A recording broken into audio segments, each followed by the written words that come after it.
that struck us. All right. So right now, get some pen and paper, have it handy, and also get some tea or water or coffee or whatever it is that you're drinking. All right. So this needs to be a very cozy atmosphere. By now, we're all used to this platform that we talk to each other on the screen of the computer. And as strange as it sometimes is, I must say it's a good reason to celebrate these possibilities that we have, especially during times such as COVID. So I start now by saying cheers to you all from my workshop to out there in the world. So who am I? I think Omar has explained a little bit about who I am. You might know me from the movie Strings, have seen me performed during touring. So I'm a performer, I'm a director, I'm a designer and builder. Normally we tour about 3-4 months of the year all over the world for various projects. And when COVID struck, was it 2-3 years ago? I don't remember. I took the opportunity to start an online school. So we have an online school where we do online classes. And I shall give you a link to that later on for the ones that are interested in such things. So I'm also a father, I'm a husband, and I'm a grandfather. Wonder where the inspiration comes from. I'm a passionate gardener, and I like martial arts. I practice karate intensely every day to stay fit and in good shape. And most of all, I would say I am a service provider. I'm a service provider. I have a deep belief that we are all here to assist each other, to make this life easier. Life, can be challenging. I'm a happy guy. I'm normally in a good mood, but when you have privilege to live for a long time, you also have tough times. Everyone does, death, sickness, disease, illness, COVID, and so forth is part of all our lives. So I believe we're here to support each other. And in that sense, yes, I'm a puppeteer, but I put the service provider first. And I don't make a difference, if it's a shoemaker or you're a teacher, a puppeteer, or the president of your respected country. I think we all should be the same in the sense of we're here to assist each other. This is not a little detail. This is a grounding approach to my work. And I will elaborate on that later on. So when I'm striving to teach more techniques, when I'm hoping to enhance the art of puppetry by sharing my knowledge, my techniques, and my experience, I do this from the point of service provider to make the world a better place. And we are all sometimes, desperate. It is a very, very, very strange times, not just COVID, climate change, and you name it. I have a lot of colleagues that really, have a very tough time during this, especially during COVID. So we need to make the world better. We really do need to do this environmentally for our next generation. So we happen to be puppeteers. So we need to strengthen each other and encourage each other and to teach each other to make this art form even stronger, even more effective, and even better. So what are we going to do specifically today? We only have 90 minutes and I will make it count. I made some notes. I'm going to just go through my points. And I intend to go through my notes in about 60 minutes. And then I would like to have 30 minutes time for your questions. All right, this is very important. And I'm very much looking forward to that. Then we go much deeper into what we have to share. Normally when I do a masterclass, when I'm going to a place and I do a masterclass, I have everyone seated in a circle. The big circle, because I'm fully aware that each and every one of you could be now in my position sharing his knowledge, and then I would be part of the circle. So just envision now, I'm not just here talking to you. We're all in one big big circle, one big group. And I feel very honored, and I'm aware that I'm very privileged to be able to talk to you here from Iceland. All right. So we leave 30 minutes at the end. And what I will talk to you about is basically my personal approach to puppetry, how I work, how I think, how I function. I'm very successful in my art form. I've logged in way over 7,000 performances, done endless performances. I'm privileged enough to tour the world, movies and all kind of projects. So that is my privilege, and I'm happy to share as much of what has made that possible for me to share this with you today. We're going to look at as many puppets as possible during this time. I want to just demonstrate some of the techniques I've developed. And then when these 60 minutes are about up, already talked for 50 minutes, then we go to questions. And if, for example, if there's one puppet I've not mentioned and you are curious about it, just, ask the question and we hopefully get to see that puppet too, and I can elaborate on that. So, why puppets? Why puppetry? For me, the easy answer is because they have superpower. Puppets have superpowers and they can change the world. I think every, serious, dedicated performer has experienced that in her life, that with our art form, we have tremendous power. We have tremendous possibility. And as I mentioned earlier, we also know how desperately the world needs this. There's, besides all the beauty and the privileges that we know about, there's a lot of need. There is a lot of, not just environmentally, socially, a lot of people are struggling. Sexual abuse is still something which happens every day. General abuse, refugees, and puppetry is just a wonderful medium to address all sorts of issues. So whenever we have this feeling of we're helpless, what can I do? Well, there's a lot we can do. There's a lot we can do in general in daily life, by being kind to everyone, and then of course by doing good puppet shows. All right. And when I talk to you today, I will now set a premises that I'm kind of talking to you like I'm talking to professional puppeteers. I don't know who's sitting there now, but I know you're all interested in puppetry. And I'm approaching you that puppetry is your profession. That is, it's really, you want to go all the way. And why I make a difference there, I will also elaborate on this in just a little while. So when I say we can change the world, I think it's time to start with the puppet. Let me just pick up this puppet here. Oops. Now, this is a puppet that came to me in a dream. It's a puppet I dreamt. Sometimes I'm commissioned to make a puppet. Sometimes I'm inspired to make a puppet. Well, this puppet came to me in a dream and I simply had to build her. I dreamt her just the way you see her. I dreamt her with these wonderful, gentle movements, this tilting of the head. Then I built her. I had to build her. But then it took me about 2.5 years until I figured out what it was that she wanted. I tried her with different short stories, different props. And after 2.5 years, I found what she wanted. And ever since, she's been traveling with me the world.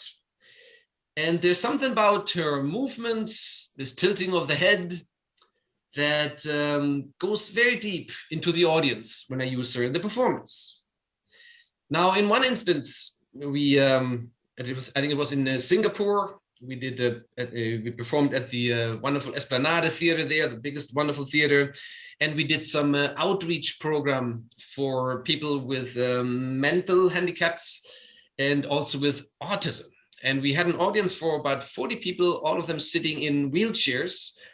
And most of them had never hugged a person in their life. They were so in their little shell, they never hugged a person in their life.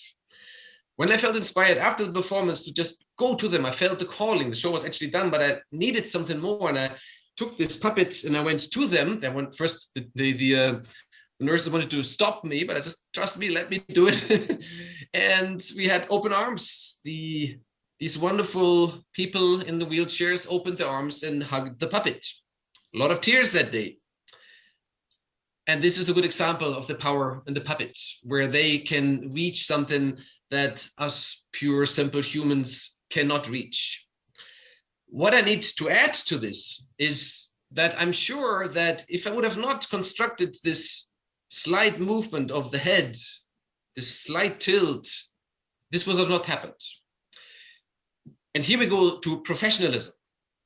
Whatever I'm saying today, it is never that it has to be this way or it has to be that way. There are millions of approaches.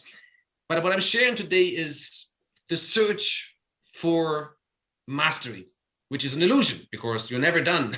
Mastery is just an illusion. It's just a searching for getting better and better, finding better way to communicate.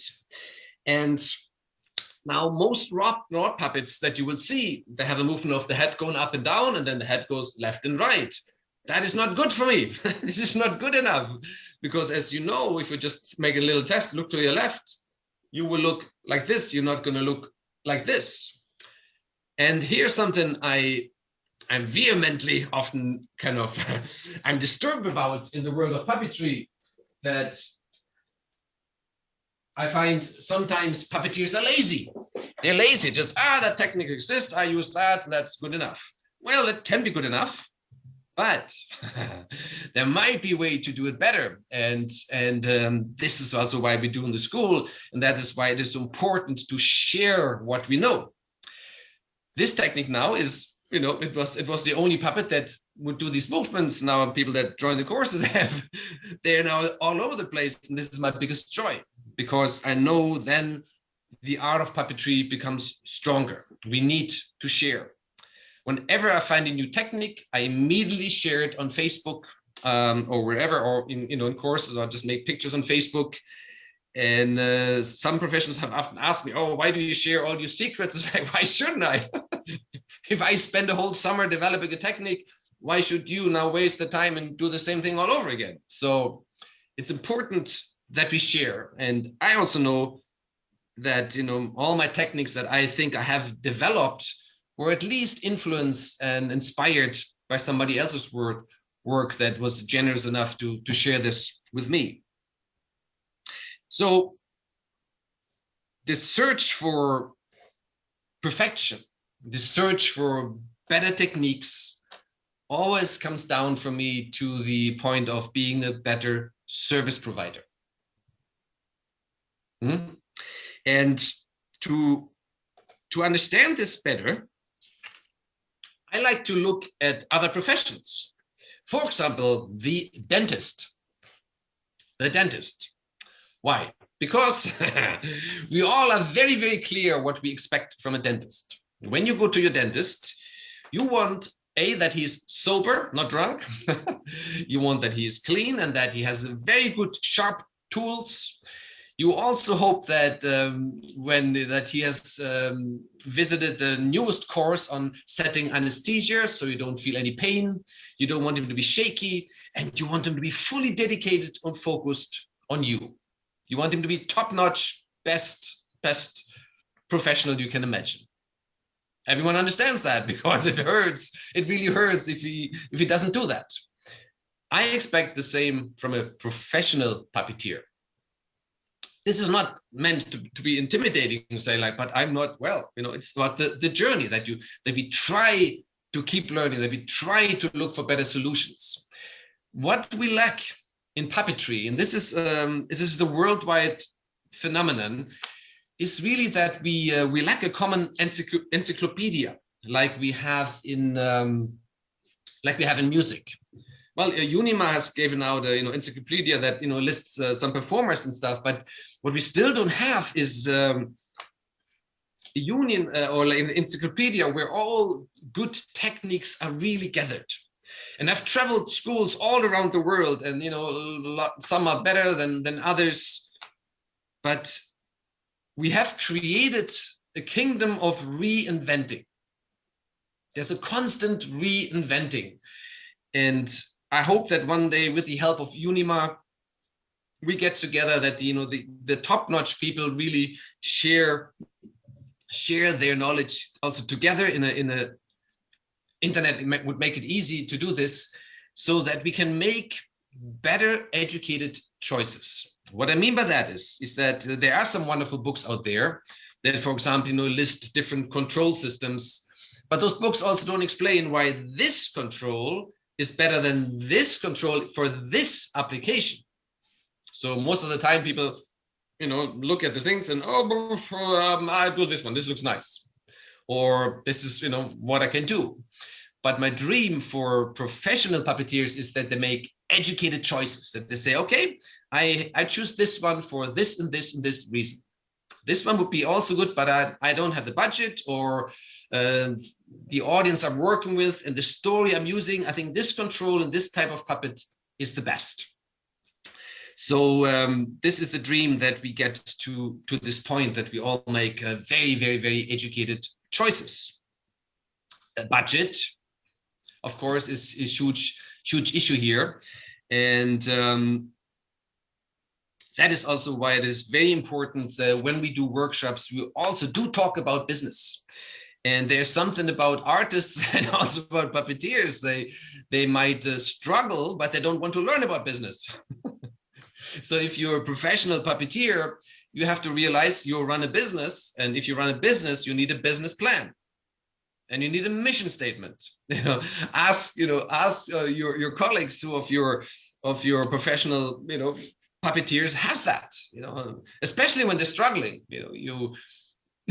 So we need to accept that fact that we're running a business, and that's a good thing. There's still something in our artist mind of, no, business is not good and money is evil. Well, money is a piece of paper. You can do with it whatever you want, and so. The more you understand also about business, the better your work will eventually get. If you have some money, some budget for making a better tool, you will be faster to make the puppet that you make. You'll be able to maybe make better puppets as well. And it's a cycle, So for me, money is just a means of being a better service provider. It all comes down to that, And but if you want to do this professionally, talk to people that are successful. Ask them questions, and you will see that they will gladly share their knowledge, and look into things like making a mission statement and making a business plan step by step, and it will push you forward immediately, because it changes our attitude towards what we're doing. And to repeat one more time, this is all just about being a better service provider. Sharing our craft. Now, talk a little more, and then I hopefully get more into looking at puppets. I'm also going to check the time. Oh, we have good time. It's all going very, very well. So I mentioned I look to other professions. I look to dentists, and I explained why. I look a lot to musicians. I studied music before I really switched over to become a puppeteer.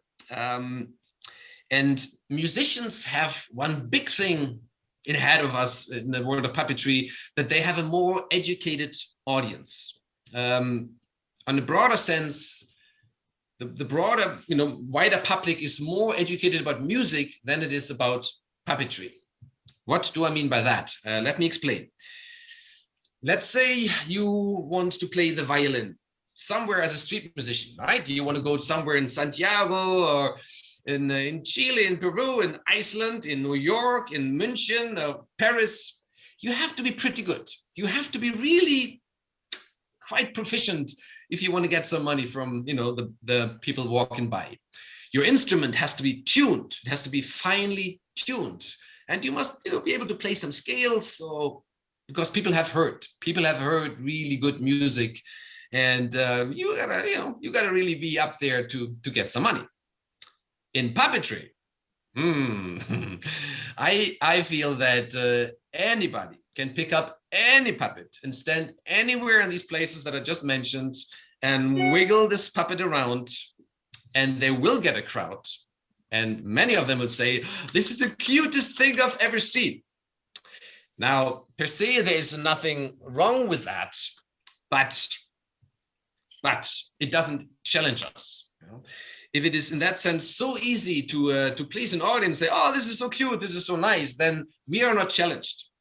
We are not challenged enough. So we must constantly challenge ourselves to go deeper, to go further, to never ever rest, to become better puppeteers.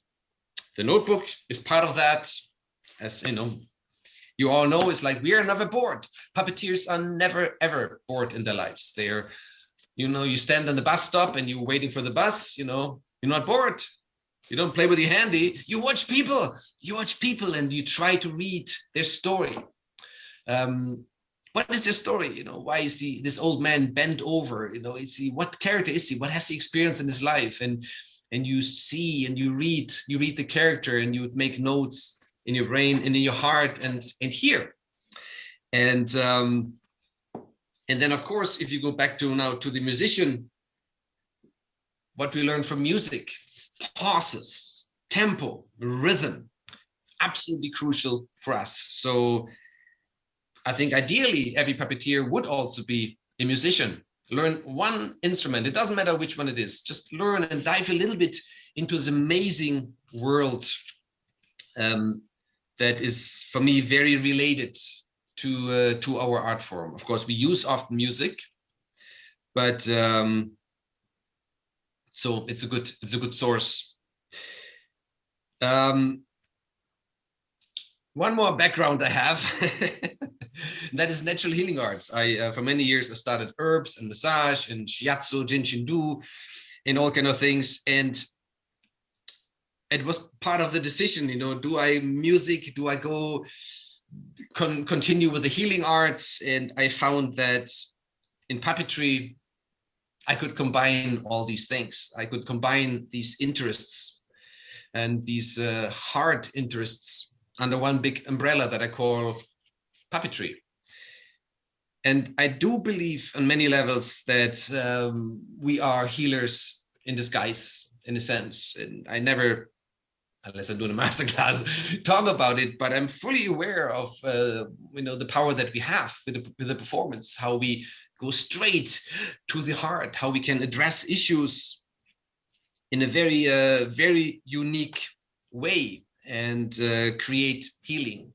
I was sexually abused as a child, and so I have this in a lot of the performances that I do. I address this issue because it's a great way to address this, both for children and for adults. This is maybe a good opportunity to look at one more puppet, and I must say, unfortunately, this puppet here, excuse me, I had to take the hair off just recently because in our academy, in the school program, we just opened the head and I haven't put the hair yet back.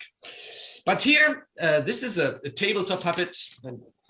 She's not fully assembled now. There's not much I can do with her. But she's a good example of the power of puppetry. And for me, the power of puppets is not a realistic approach, trying to make little copies of humans. Also, when I'm asked often by other companies, to make a puppet for a play, I ask them why. Why do they want the puppet? And they must give me very good reasons. Otherwise, I tell them just use an actor. It's better to use an actor. Yeah. But the power of the puppet is not to be an identical, realistic representation of, for example, of a human, but it is a power. It's a metaphoric power. It's a power of exaggerating. So, as this in this example, this fine young lady, you can see she's a very graceful body. She's just growing into her body. And she actually has wings. They're not really attached. I cannot really move them, but she flaps her wings and she has glowing eyes. Also, the eyes are not connected and the light will not show it, but I have a little switch here on the control and she has glowing eyes. It's the glowing eyes of youth, glowing eyes and wings. The youth can fly. It's a very strong metaphorical language. She has very graceful movements. And in the story, well, she's raped. She's raped by another puppet that I will show you now. I just hang her up for a second again. Just hang on there for a while, dear.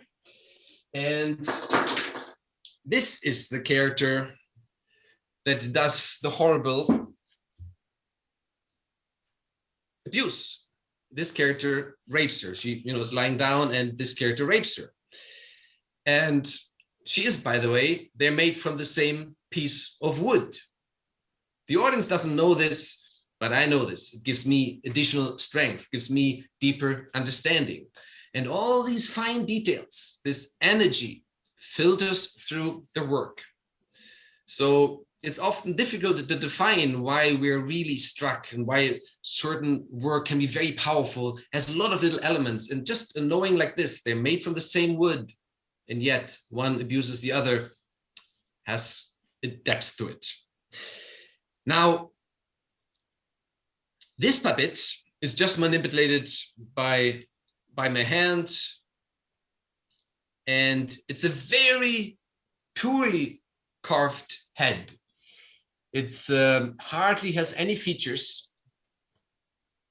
just a slight indentation for the eyes, and just a hint of, there's a nose, a hint of a mouth, but not much. But I have, after performances, where we also frequently conduct a question and answer period, because we do strange things and give people the opportunity to ask. And we ask people frequently when we do this very heartbreaking performance of this rape, can you describe to me how the abuser looked like? And very, very often people are very, very clear how his eyebrows were, the mouth, mustache, and described all sort of features up to the color of the eyes. People have told me that he had green eyes. Well, he has no eyes really. It was added by the audience. And here we are already at the center, what I consider the magic of puppetry. What happened there? What happened there? This was the audience participated, the audience filled in. And when we succeed in that, then we succeed with the magic of puppetry. This is when we have a clever constructed puppet in the middle. I'm saying clever, not complicated. A clever constructed puppet that the audience can understand. We have a good puppeteer, well-trained, that knows this puppet, has rehearsed a lot, and he manipulates this clever constructed puppet in such a way that the audience is able to understand. In that moment, the audience will fully believe this character. And the power of thought, the power of belief is measurable by now. Most of you and us here know that the power of thought and belief is very strong, but even scientists have been able to prove the power of thought. And that becomes a very powerful experience. And when then the audience participates by even filling in little details, then you have pure puppet magic, and you have the opportunity to change the world. This piece has brought up a lot of cases of sexual abuse. People have talked about this, that have carried this with them for 30, 40, 50 years. So another little example of how powerful this art form can be. I'm going to put this fine lady back over here.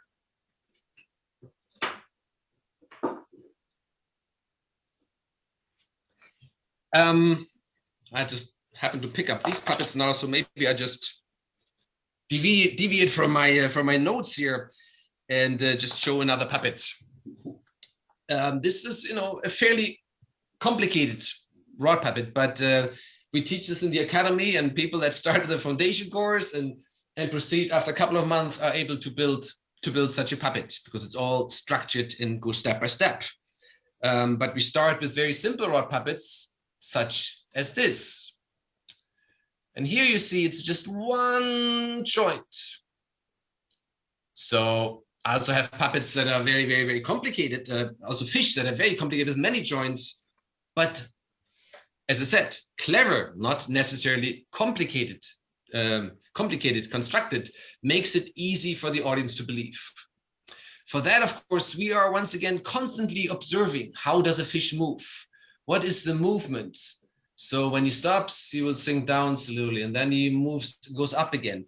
Little details in manipulation is what we need to train and look out for. So in that case, we learn the techniques, 2 strings, simple joint, but it is really the movement, understanding of like this movement and being able to do this is what makes then really the puppet come alive. Technique, just for the sake of making it more understandable for the audience to read. That's why we use technique. We never use technique for the sake of the technique. Just because I can make this fancy thing, that doesn't mean that it has to be or should be. Sometimes simplicity is much stronger than something very complicated. It's easier to read. To decipher all this, we need to train ourselves to be fully aware. And awareness, put this like this, but we have a translator, la conciencia, right? I wrote it down for me. Yeah, la conciencia. Awareness, I think, is one of the most important thing that we have to train. And it's in the English, it starts with the A, and I actually have a whole ABC written out, the English ABC, A, B, C, D, E, F, G. And I'm writing actually a whole book, working on this. And for every letter, like A is awareness, I choose one word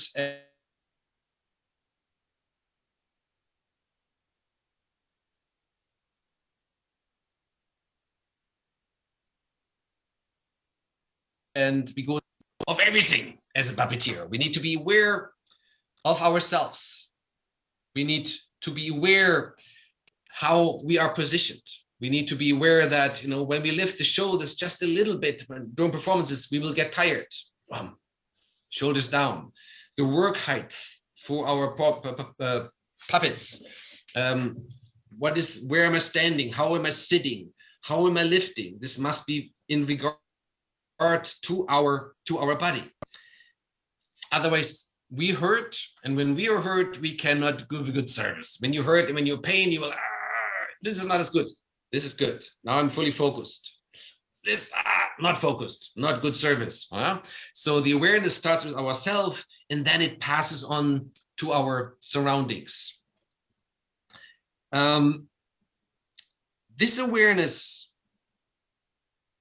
I like to look to learn, to get a deeper grasp on this. I like to look at the samurai from Japan. I told you that I practice karate, and I'm very fascinated by the culture, but I by no means want to romanticize the samurai, the warrior. They were a little crazy, but there was much to learn. And for the samurai, awareness was a matter of life and death. If the samurai was not aware, if he was not focused, he would be dead. If he was like, oh, shoot, boom, he would be dead. And this is very interesting to look at, that you constantly aware, observe. One doesn't have to be crazy about this, but we're talking about potential. And to give you now, not from a samurai an idea, but give you an idea from a real life situation of being a puppeteer. For example, when you perform in the school, right? So, and you have now 45 minutes, approximately. You have approximately 45 minutes to make a difference in the life of your audience. This is a privilege. This is a responsibility. You need to be aware to fully master and fully honor this privilege given to you as a puppeteer to nurture this audience, to inspire, to entertain, just have fun, to provoke, to entertain, to teach, to change, to support, to heal. This is a privilege, and you need to be fully aware to do this. And in order to do this, you should also never be late. There's no excuse for being late.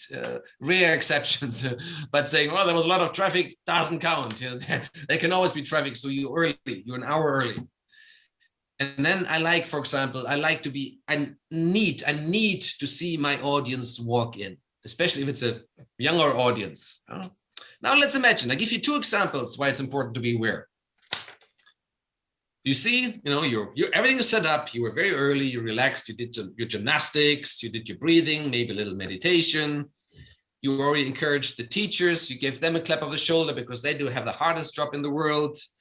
And now you're just there waiting for your audience, and you see them come in, and you see these two boys there. Two boys. They're like doing funny things, and oh, there's trouble in the making. And they're sitting down there in the first row together, right in the middle, away from all the teachers on the side. And because you're aware, you're catching this. And you're going to go to them and you're going to say, "Hi, you guys. I'm so happy to be here. But I don't think you're going to sit together, all right? You're going to sit with this teacher there, and you're going to sit with this teacher there. But after the show, you can come to me. We can talk about the puppets, all right? Okay? Good." Dissolve the problem. This could be a bomb that would have exploded. This would have, taken your energy later on during the performance. But you, because if you're aware, you saw this and you took good care of this. I'll give you another example. This one goes a little deeper in. Why I'm so serious about this? Very serious. There's someone else in this row of children coming in. It's a little girl. And there's something off. You can see she was crying this morning.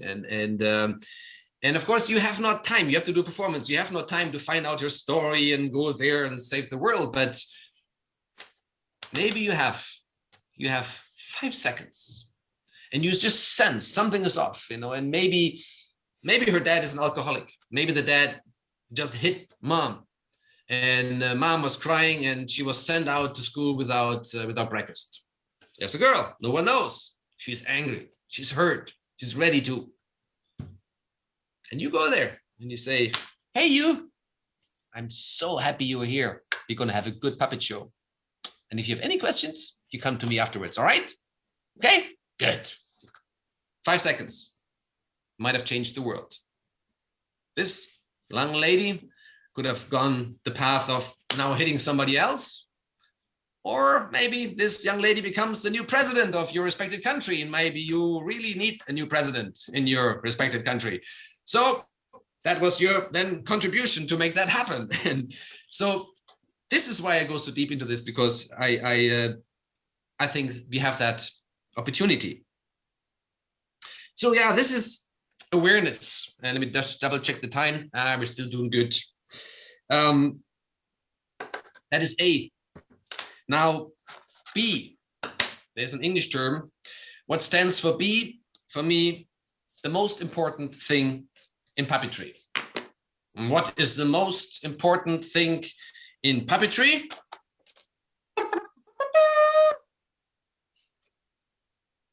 Breathing. Respiration. Respiration. Breathing.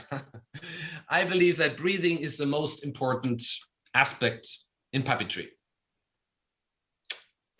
That goes towards the manipulation that your puppet has to breathe, and it goes also towards the performer.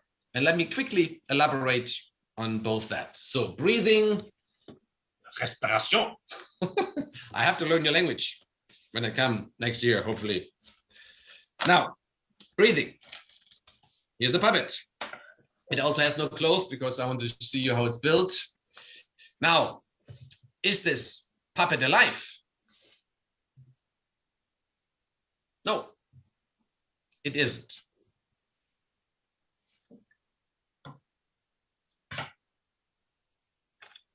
Sit him down for a second.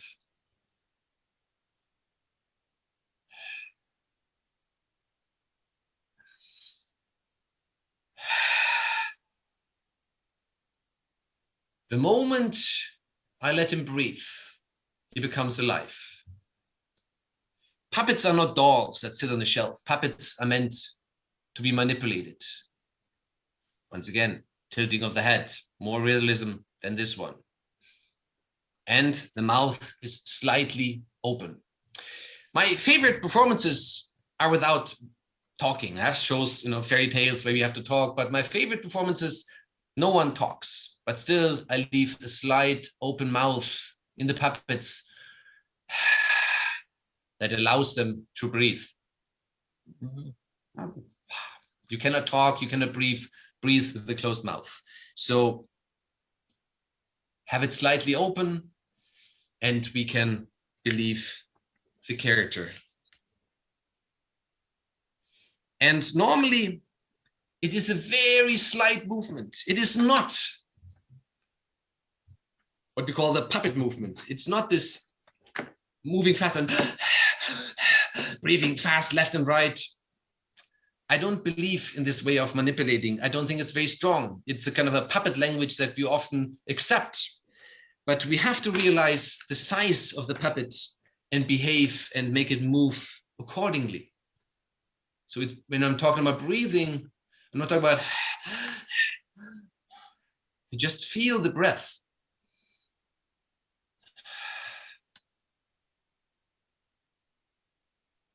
And this is the tempo that we can read. And when the puppet waves, that's how it waves. Ever so often, you see a professional puppet show and the little puppet waves like this because you're so big, the puppet is so small, you can do this.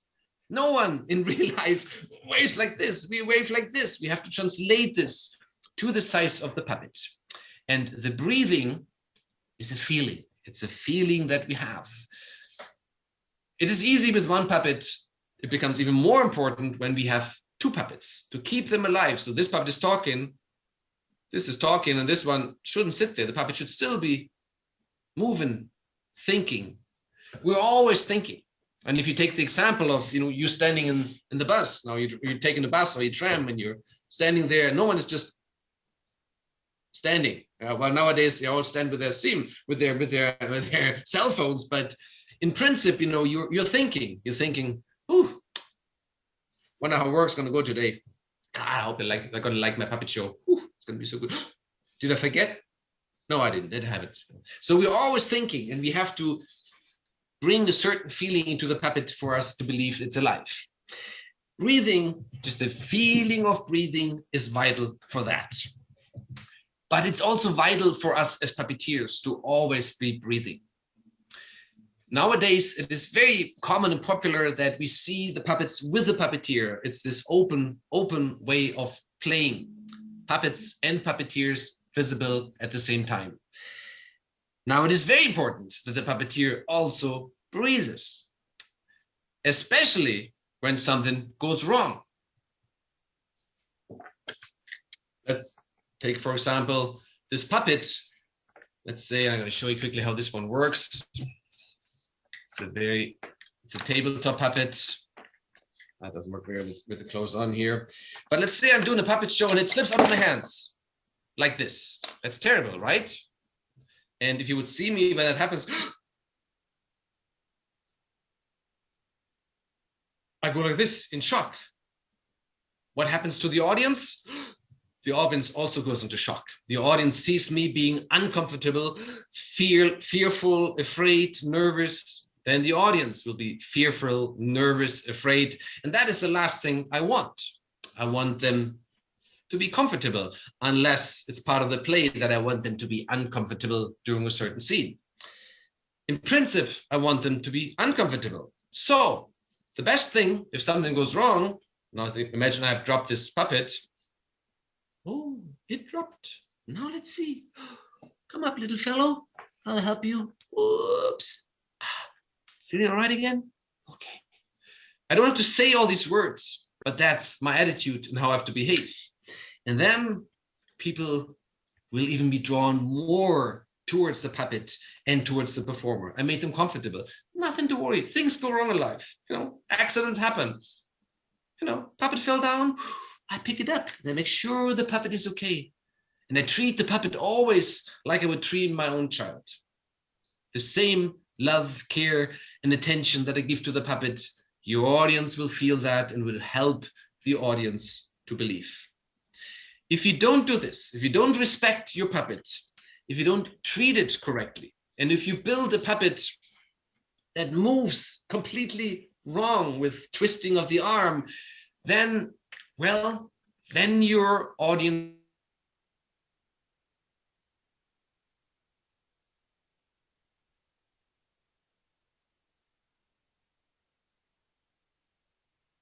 will say, it's just a puppet. It doesn't, it doesn't breathe. It's okay. It has a, a limb that turns around. It's okay. It's just a puppet.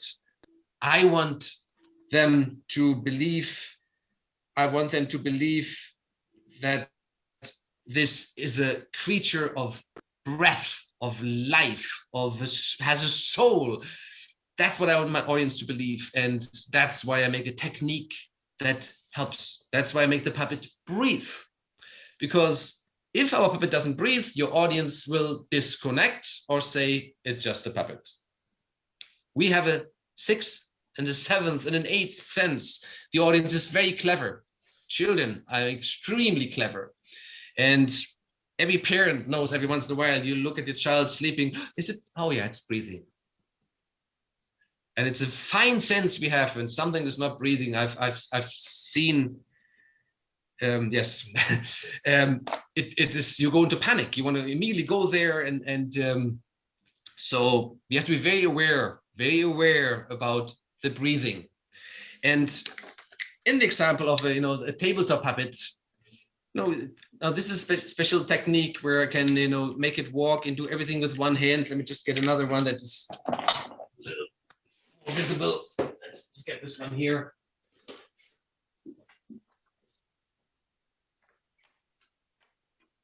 So I can do all this basically with one hand. A lot of my puppets have these one-hand controls that I can do as much as possible just with one hand. Walk sideways, backwards. And then, like often in tabletop puppetry, I have one hand here and move just one hand of the puppets. With this puppet, I can also move the other hand because the string is attached there that I can lift with my thumb here over here. But the point I want to make is now, very often you see tabletop puppets where the other hand that you don't manipulate just turns around, just like this. This is the moment where the audience says, it's just a puppet. Or when they believe the puppet, they will go, oh, it must hurt, this must hurt. Very often, like in here, I attached one more little string to the elbow that prevents the arm from twisting around. And this little string makes the puppet more believable. He looks a little funny, he's out of proportion because he doesn't have clothes on. But that's why I think technique is important, because it helps me to communicate. And communicate is number 3, is the number A, B, C. The other very important part, what we do in puppetry.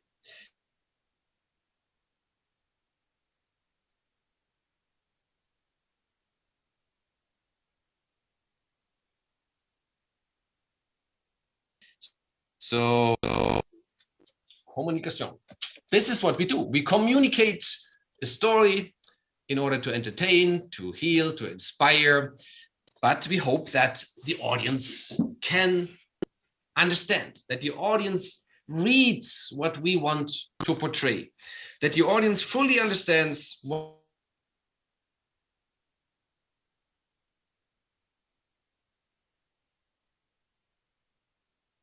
what we have to say.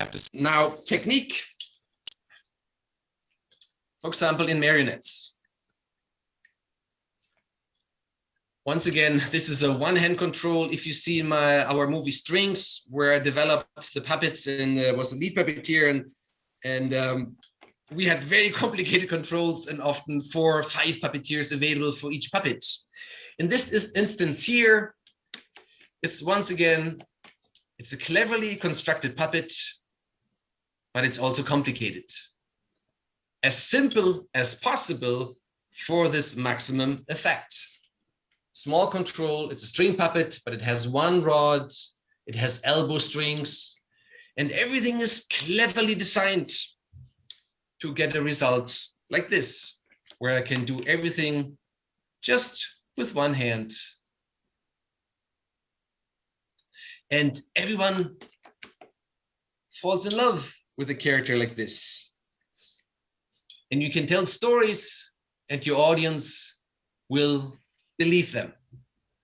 That's why it's worthwhile going into technique.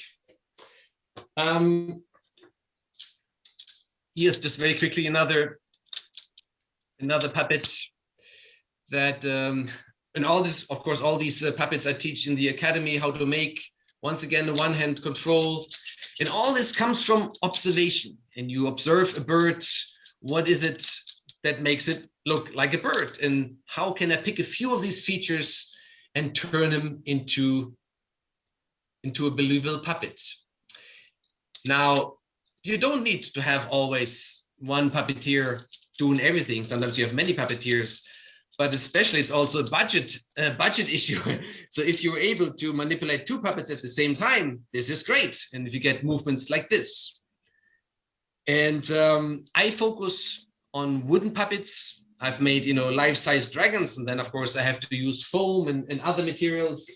But my passion is wooden puppets. It's also a big gift for an audience to be close to wood again. We are a world that is drowning in plastic. So I think it is very important that we nurture also in our art form this the element of wooden puppetry. We have the Muppets and we have foam, which is wonderful and great. But I think just from the environmental point of view, it is a wonderful journey to explore wooden puppetry, and this is what my school is focused on. We learn about wood. Trees can grow up to 10,000 years old, and we are privileged to work with this material, and we learn to understand it when we carve. And this is something that all our students learn, and then they pass it on to their next generation. And we're doing a little renaissance there, spreading this this world, spreading this environmental thinking and this connection to the earth that we are in danger of missing. So I went through my notes. 1 hour is up. And I have lots of puppets I still want to show you, but I think I leave it like this, because I would rather love to have your questions and use them to inspire the answers, and maybe see some of the other puppets that you see behind me here. So maybe I pass the ball back to Omar, and he can maybe just pick some questions that you have written down in the chat, and then I can take time to answer those. All right, shall we do this? Sí, perfecto. Vamos comenzando. Aquí tomé nota. A ver, es que es tan interesante escucharte. Tenemos, ¿será que el maestro Bernd me puede definir a qué se refiere una expresión que existe, quedar como títere sin cabeza? ¿Qué es eso realmente? Eso fue al comienzo de tu presentación. Un comentario que tú has hecho. ¿No lo recuerdas? Ahora está traduciendo. Omar, I don't hear you. No te escucho. La pregunta es, ¿será que el maestro Bernd me puede definir a qué se refiere una expresión que existe, quedar como títere sin cabeza? ¿A qué es eso realmente? Omar, someone has to pass on the question to me. No sé si... A ver.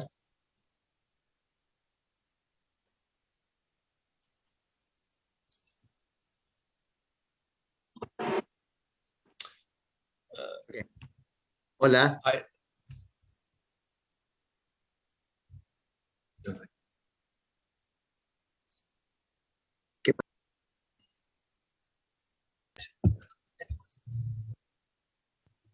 Así, aquí estoy, a ver.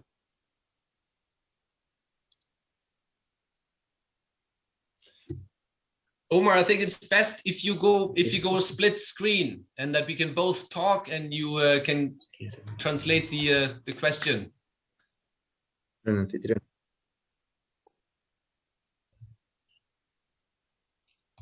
A ver, Bernd, voy a intentar otra pregunta. Me gustaría saber el mecanismo para inclinar la cabeza de forma tan natural como Bernd ha mostrado.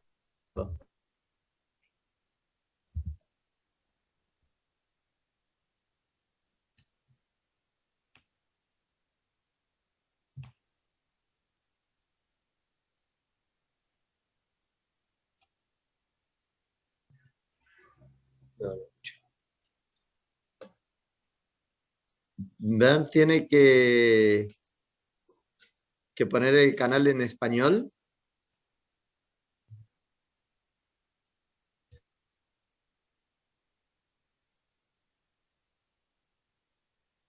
Omar, maybe you can write the question in WhatsApp Bernd, in English for me. Bernd, can you hear me? Can you hear me, Bernd? No, Do you hear me? Decirle.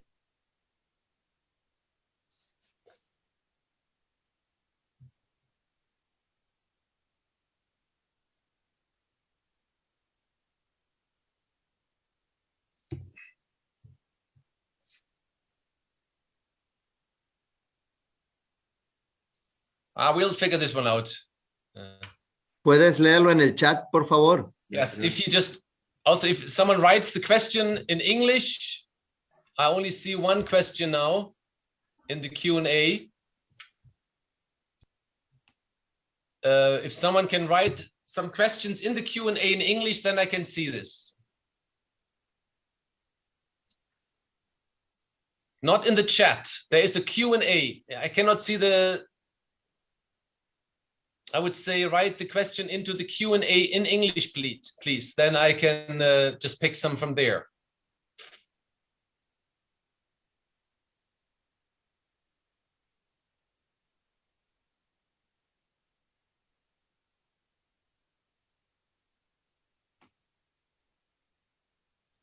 No, I cannot hear anybody. You can read the questions. English channel.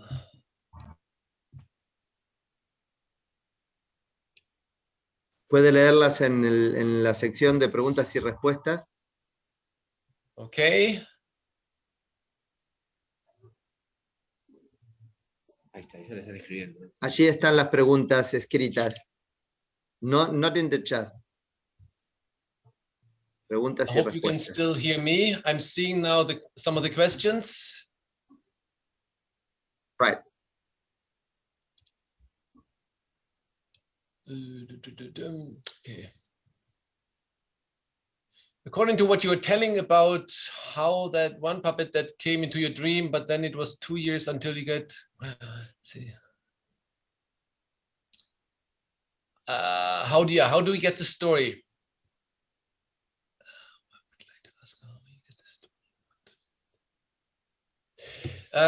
How do I get the story? It very much depends. You either get commissioned, you know, I'm commissioned to make a certain story, or in this example that we have there, you know, the puppet came in my dream and I just had to build it. And the performance that I use the puppet in is a vignette show, meaning is a lot of short stories that I put together, and there I could afford to just experiment until I had the right story, and then I made it part of the element. Stories, you know, I never say, okay, which story should I do, and I just choose one. The stories normally come to me somewhere in my heart, you know, and I think to tell a good story, it has to come here. I mean, the brain comes in and makes it intelligible, but let's say also to bring out a puppet again. This is a puppet from our performance, the Icelandic elephant. Let's see if I put it here. It's a little better to see. this is a Icelandic elephant. It was a story that was inspired by the refugee crisis. And so millions of refugees all over the world finding a new home and well, what is it can do? I'm as a performer, make a story about a refugee. And we chose a fable, and it started with a picture. It wasn't a dream, it came into my heart. It's a picture of a little elephant traveling on the back of a whale on this search for water coming to Iceland. And then everything followed from that picture. This was the one image I saw in my mind, and then the story followed. And of course, I work with a great team of people, costume designers, and a great director. But the story for me is always inspired by the heart. It seldom starts just really with my brain. And for me, the story needs to be matter, needs to matter in a bigger sense. I mean, just have purely entertainment is absolutely viable, but the way for me, I always find the deeper has to come in there, because yes, we have a great opportunity to support and help. I hope this was an okay answer to your wonderful question. What qualities and experience is needed to start a class with a teacher? If you are interested in joining the our courses, we start with a foundation course, and you need no experience whatsoever. The first puppet we build in the course is this type of puppet. It's called, I call it a body puppet. It's a tabletop puppet. It's manipulated just with one hand. It can walk, it can look around. And with this puppet, we learn the basic of carving, understanding of wood. We learn the basic of balance, center line, harmony, balance. This is what we learn in the foundation course. And from there, you know, once you've done this, you are basically technically able to learn all this. And although I teach all materials and all tools that we have at our disposal to especially work with wood, the foundation course you can do with the absolute minimum. And I do a webinar similar to this one, where I introduce basically the course. And maybe it's a good opportunity to give you my contacts, people who have more questions. I put this one up. This is my my website, just Worlds of Puppets. If you Google this one, you will find the website. If you have any questions, you can send me also an email at info@worldsofpuppets.com. And if you want to follow along what we're doing, you can follow Puppet Mastery with Bernd Ogrodnik on Facebook.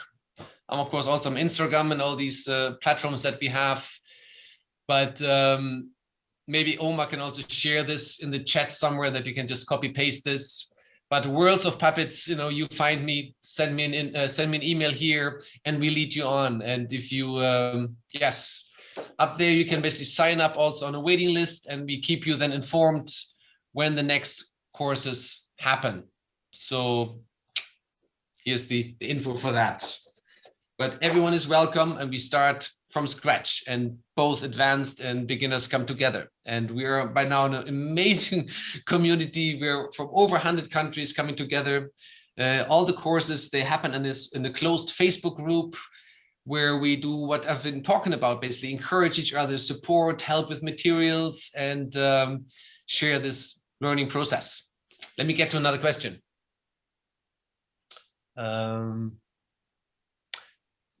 What's the meaning of expression? Okay, we have what does it mean to have a puppet without head? And I don't understand the question. Was this something I talked about, or what is the meaning of expression to be as a puppet without a head? I'm sorry, I don't know what this one means. What kind of wood do I use? I use basswood. Basswood is also called, I'm going to write this down. It's in Europe, it's in America, it's called basswood. The same wood is called lindenwood in Europe.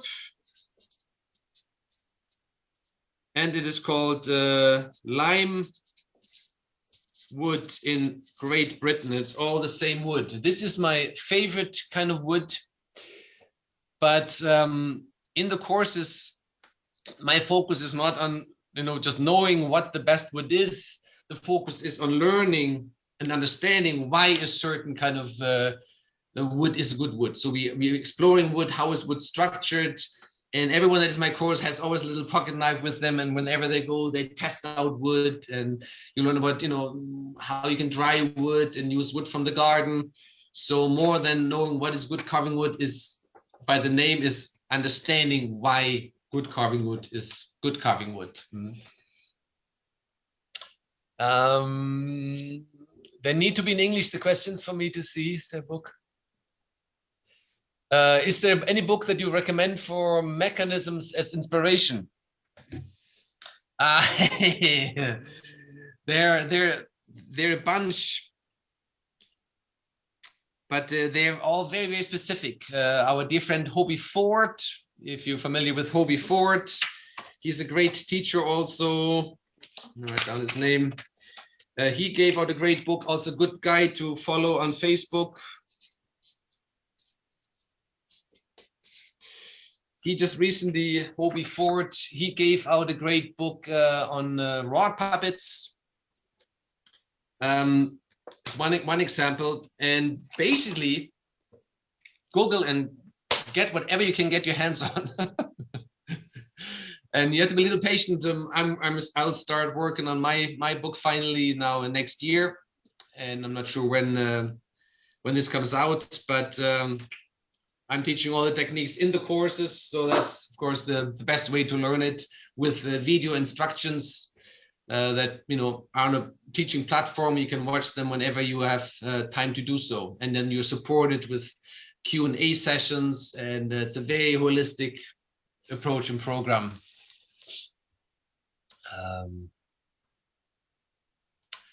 How do you inspire when making a puppet or a character? You probably mean, Jano, how I get inspired. It is partially what I mentioned with being aware, that, and that's of course we go through this process in the course repeatedly. On a simple level in the foundation course, and then we go deeper and deeper and deeper with each puppet we make to find the character. And we have to differentiate and be very specific. For example, saying, I want to make an old lady. That's not enough. What kind of an old lady? Is she a happy old lady that is joyful, or is she a bitter old lady? Husband betrayed her, she was raped, or what old lady is she? And we have to be very specific. And it's inspiration for me. When people ask me, how do you get inspired, I always ask, how can we not be inspired? Just open our eyes and waking up in the morning and seeing the plants, seeing the mountains, seeing the cities even, and seeing people, how they're all different, their eyes, their hair, their body makeup. This is all so incredibly enriching. And as I say, I have my notebook with me, and I have a huge stack like this. I'm never going without, and when I'm seeing something, I'm immediately writing it down. And a lot of the characters that you see here have been inspired by people, have been inspired by people that I've seen or met. Some of them I just saw them just walking by, and it's like, oh, I'm so drawn in, and I'm taking them with me, and then I'm later on releasing them. Other puppets are inspired. I use the opportunity to show you maybe those puppets here. These are puppets from our last performance called The Puppet Master. It's again a performance just for adults. It's not for children. And these puppets are actually my parents. And I'm taught, I grew up in Germany, and these are war children, and very, very burnt, very wounded, and the play partially deals with that. I finished them while they were literally dying, and I was working on my mom when she passed away, and I brought the glasses from the deathbed, and her last head that she was wearing came on the puppets. So these puppets are directly inspired by my parents to tell their story, which I felt needed to be told, and it's also, these are good examples for for once again the power of and the possibility of puppetry. These are, you know, tabletop puppets that move very clumsily, and slow movements they have, and they're this old couple that they're kind of nudging each other, but inside their heads there is a younger version of them. I bring them out. So both mom and dad, and the story I'm telling you them here is basically a story. How should we say this? We often forget that old people were young again, and we see just this old people, grumpy or not grumpy, old people, but they were young, they were lovers, and they had adventures, and we forget this. And here's once again a great opportunity to tell such stories with the means of puppets. And to do this well, once again, here, you know, I use my one-hand control marionette system to make really a very deep and touching story. To do this with actors would be a very different experience. And this is that, in that sense, a great example of where we really want to use puppets. I wouldn't know how to tell this story with actors, but with puppets, this, once again, the metaphoric, the picturesque possibilities in them, also depicting, you know, the old and the young in different puppet styles. So this all at our disposal. Another puppet I want to show you quickly is this old fellow over here. This is actually from the same performance. This is my grandfather, who his hair turned white within 2 months, as he didn't know where my mom was during the war for a couple of months. They were lost, and when she saw him again after 2 months, his hair had turned white. And in the story, I'm showing him how his, you know, death is kind of haunting him. Death is waiting for him, and then eventually, you know, death finds him. And to tell the story once again in puppetry becomes so powerful and so efficient. And I'm going to turn now quickly around into his grandfather face. But these are the techniques and the possibilities at our disposal. And the inspiration, of course, comes from life out there, from the world that we are privileged to experience. Let me see if we have another question. What's the time? We have about 10 minutes left. Mexico. Noel is asking, good morning, how long should a play last so as not to lose the attention of the audience? This is a very relative, very good question. The answer would be, it A, depends for whom is it, and B, how good is the show? If the show is not good enough, you can lose the attention in 5 minutes. If the show is very well built, you know, you want that the audience experience it as a place too short, that they want it too longer. But we normally also, of course, make a difference for age groups. Like for a kindergarten age, normally performance 30 minutes, you know, does it. I have some shows for the young audience that are even longer, but for young audience, I would say 30 minutes. For school audiences, 45 minutes is very good if it's well built. And for adults, well, that completely, utterly depends on how good the show is. There you also have to calculate. You have the option of a break, an intermission. I like to avoid it. I rather play 1.5 hours straight than letting people go out. Keep them in this world that I'm creating. And of course, it is the director that we need. We need a director. If you make a puppet show, we need an outside eye. We need a good director that can help to say things like, okay, we do need a break here, or the show is too boring, we need to cut it down.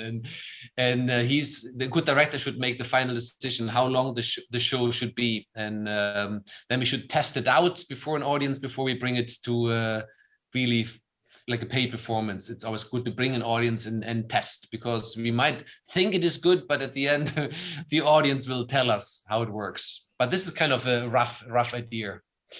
Let me see, find some more. Covered the wood.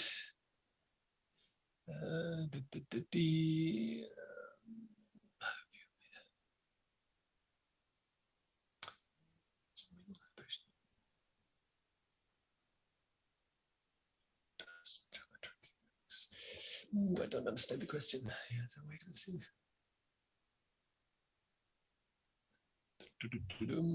I'm trying to find a question that gives us the most.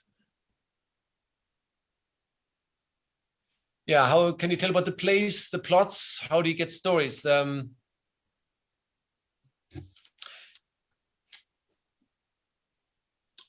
think I'm basically repeating myself, but I feel the strongest that it has to come from the heart. It is, you can make a conscious decision. It's like, okay, we have this crisis, for example, or we have this issue, we need to address this. I should make an environmental performance. That people don't stop throwing away garbage, and that we recycle, and what it is that we want to address. But I deeply feel that the heart has to be deeply involved. It has to come from here. It has to be this need. There has to be this, I need to tell the story. Then you have a better option of making it strong. At the same time, when I'm saying I need to tell the story, then you also need a director. Because when you need, and you're so personal, you lose objectivity. And you need the outside eye to help you make this personal story precise and readable for the audience. Our last play, for example, is basically an autobiography. I'm in a sense writing, and it brings in sexual abuse. It brings the life of my parents, the war time, and this German backpack, as I call it. So very, very,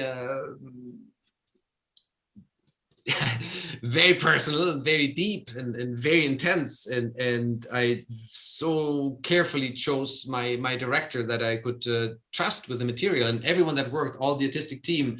Normally I also make the music myself. In this performance, I got someone else to do the music, and a team that I can absolutely trust to some extent more than myself. And my director, for example, helped to cut out scenes that were not bad scenes, but that did not help the story in the best way. But I was so personally involved, I didn't let go, and finally I did let go, and it became a better performance.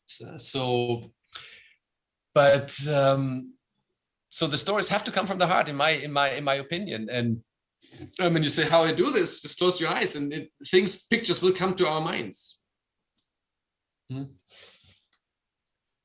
You have again the question: what is the meaning of the expression "to be as a puppet without a head"? I've never heard the expression. It must be a Spanish thing.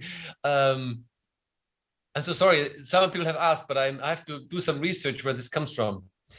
Yeah, do we have puppets without words shows? Not most. My favorite shows are without words. And I have some performances without words. I do, even for the youngest audience, I do 45 minutes without words. And they just sit, and because it goes so deep, because the movements are so sparse, they're so precise, and I can hold an audience, even a young audience, for that time. For adults, even longer. I have 2-hour show, vignette show. The one I also could bring to South America, hopefully next year, is without words. And then we do different versions. You have longer and shorter versions, depending on for whom we perform. Yes. I think I'll leave it at that. What's the time? We have 5 more minutes. Let's see.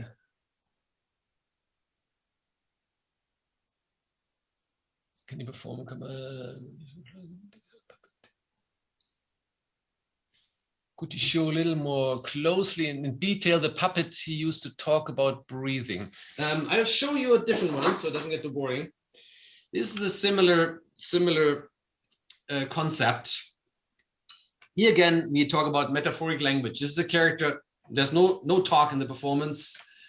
The puppet has just big eyes, no mouth, big ears. So it's an observer. We know this. The puppet appears. We understand. That's the power of puppets. An actor has to act for a couple of minutes to get the similar result.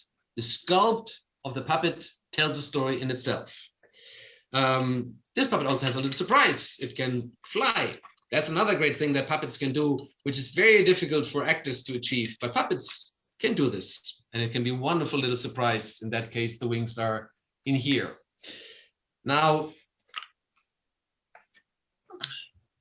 backwards, and downwards. So this puppet has this fine walking movement, it's very slippery movement here. And it has a ball bearing joint that is constructed in a very, very special way, but everyone can learn how to do this. It's really not difficult. This is a joint which I think is the best marionette joint also for tabletop puppets. You need some basic woodworking skills to make this work. I'll show you very quickly the control here. There's a lever that makes the legs walk. Here's a string for the hands. And there's a special string arrangement that it's just too much to show now. And I also see that we only have 2 minutes left. So I think I should pass the ball back to Omar. Or is there maybe one question I can quickly answer? No, this is all Spanish. Yes. Bernd, querido, Omar, I pass on to you. estamos llegando al límite de nuestro tiempo. Simplemente quedan muchísimas preguntas, pero bueno, esto nos iba a suceder. Agradecer la generosidad para transmitir tu filosofía, básicamente tu filosofía respecto de la tarea y tu conocimiento. Contar a todos los participantes de esta reunión que quienes estamos en la coorganización, todos los festivales y centros nacionales de las UNIMAS que formaron parte de la organización de este evento, vamos a poner el mayor esfuerzo para que Bernd pueda circular por nuestros países y poder hacer la actividad presencial y que lo puedan comprender con la traducción. Eso no es nada fácil, pero bueno, es la tarea que nosotros tenemos que proponernos. Es el norte que nos tiene que llevar a organizarnos para que sea de gran beneficio para toda nuestra enorme comunidad de artistas de las artes del títere. También queremos agradecer a los traductores que nos facilitaron la comprensión de la palabra de Bernd, tanto en idioma portugués como al castellano. Muchísimas gracias. Y también contarles que este material grabado va a estar disponible en las diferentes plataformas que tienen todos los festivales que formaron parte de esta actividad y también de los 2 centros UNIMA, el de Perú y el de Argentina. El tiempo se nos va. Agradecerte, mandarte un abrazo muy grande y a todos por haber participado. Los festivales tienen que generar siempre estas instancias de encuentro y de enriquecimiento. Y acá estamos, seguimos en la tarea. Muchas gracias y hasta pronto. Nos vemos pronto, Bernd.